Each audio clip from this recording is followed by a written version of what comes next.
fascinating to me. Well, what did they do?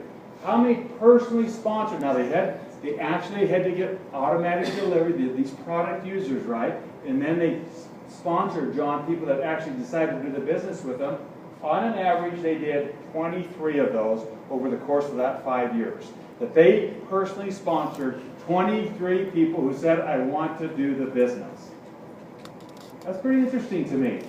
Numbers game or quality game? You be the judge. And then the number of people that they have personally got on product. 47. And that includes the 23 there. 40 numbers game or quality game? You be the judge. Ty and I believe it's a quality game.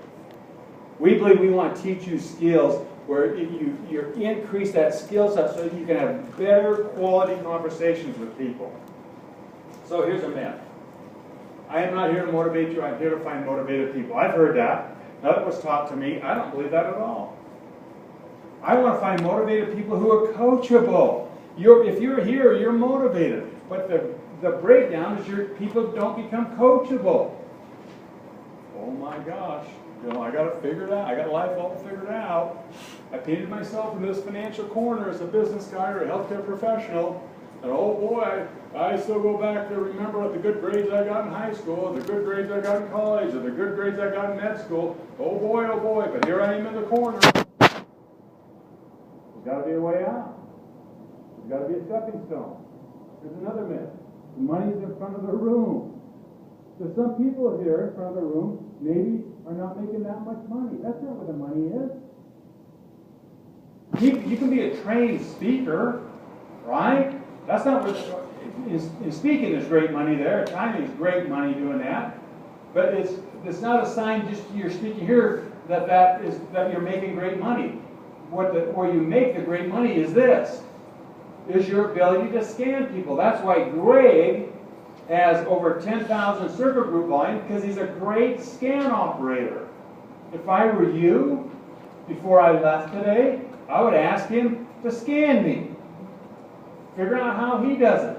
There's another great scan operator standing up right back there. I would have him scan you.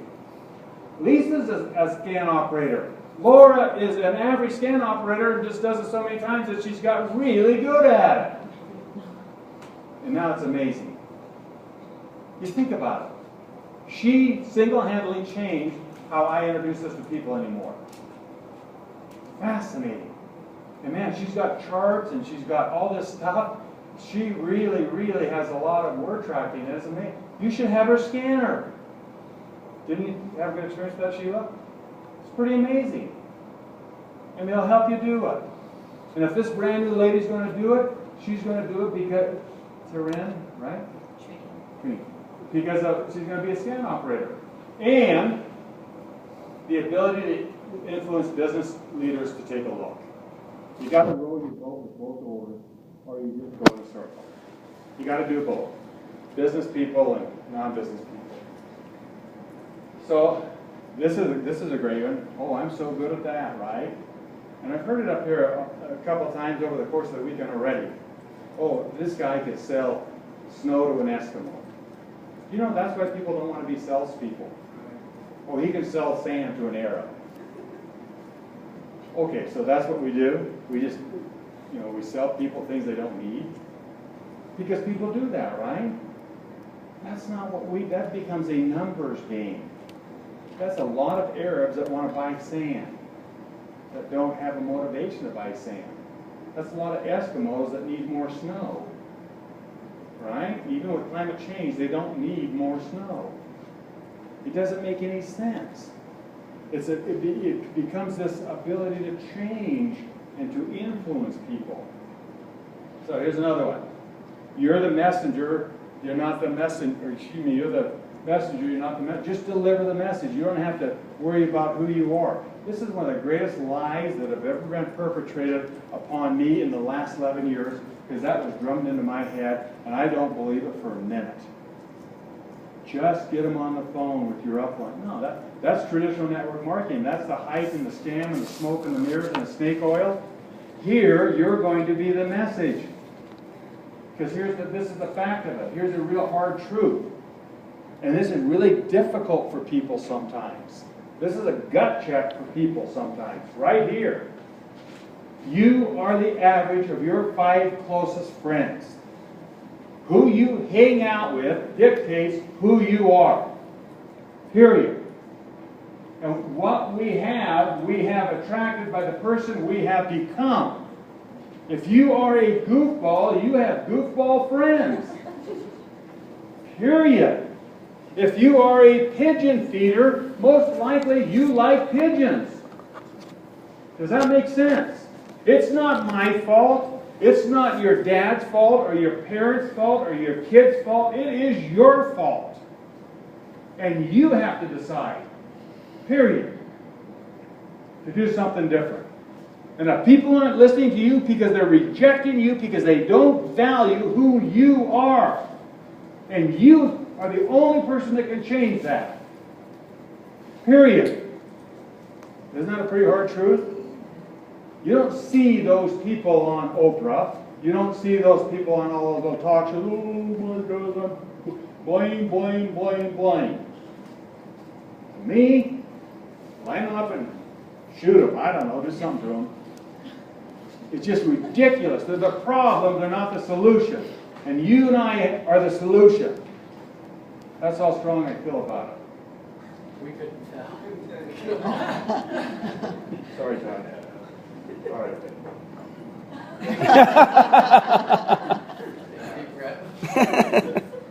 So in doing this, we've learned that if we just tee it up real gentle, then all the losers will get together and we'll give them hope that they can do something impossible. But what we've really learned, there are some sequencing of doing this, okay? And the sequencing goes like this. You have to make a connection with somebody. And Laura's going to show us an example how to do that.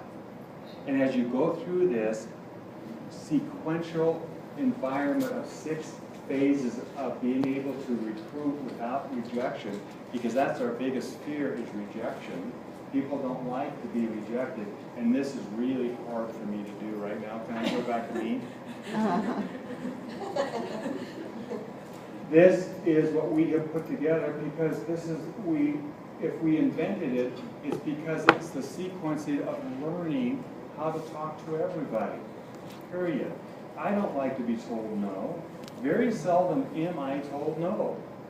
Because I will never give anybody the next step if I don't evaluate them like a business person would do.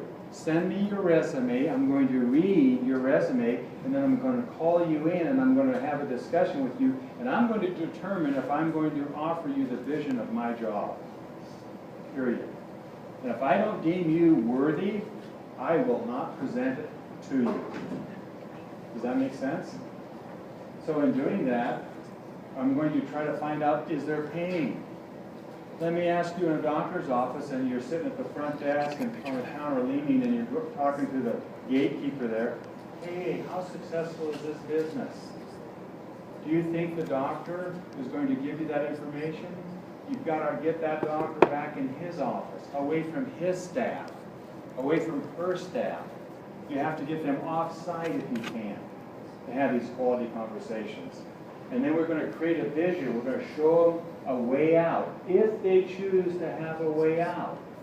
They may not choose. Perfect. It's okay. But most of the time, if we've done these first 2 phases right, it will just fall like dominoes. And it becomes, you watch this miracle occur. And we've been able to sequence these things and put them in together. And here's the things that we have to understand. Are they sequential in nature? Yes, they are. A few days ago, we were meeting with a guy that he was the PA announcer for the Colorado Rockies for 10 years, and then I think he went to New York, and then he went to St. Louis, wasn't it? Right. You know, pretty amazing guy out of Highlands Ranch, Colorado. He scanned him at a Starbucks, and then he brought me in to do some validation and to create a little bit more vision for him. What do I have to do with that brand new guy? Do I just say, oh my gosh, Dr. Green, know? Hey, Jennifer, where are you from, you know? How are your kids? Are you married? What happened there? Blah, blah, blah. Where'd you go to school? Why'd you go to... I'm trying to establish a relationship of trust and respect and value. So I have to start the phases all over again. He's already done it. The guy trusts him, but he doesn't know me from Adam. But he's got a good referral. He's referring me in, and so I start all... I says, well, what has Greg told you about what we're doing, you know? Why would you be interested in it? What's your motivation? And now you begin to listen to him. So sometimes you start here and you back up. So they are sequential in nature, but we don't know how much time we spend in it. I haven't spent a lot of time with anybody here, not too much, and I feel pretty connected to most people. And you can do that in 15 or 20 seconds, depending on who it is. Right? The way you carry yourself, your confidence, your belief system. And the fact that we visited doesn't mean that we aren't going to come back to it. And so that, as we go down through here, here's the reality of it. Every business starts with a very freshman stage of this. Without exception, and there's no exception to this, everybody has to create volume.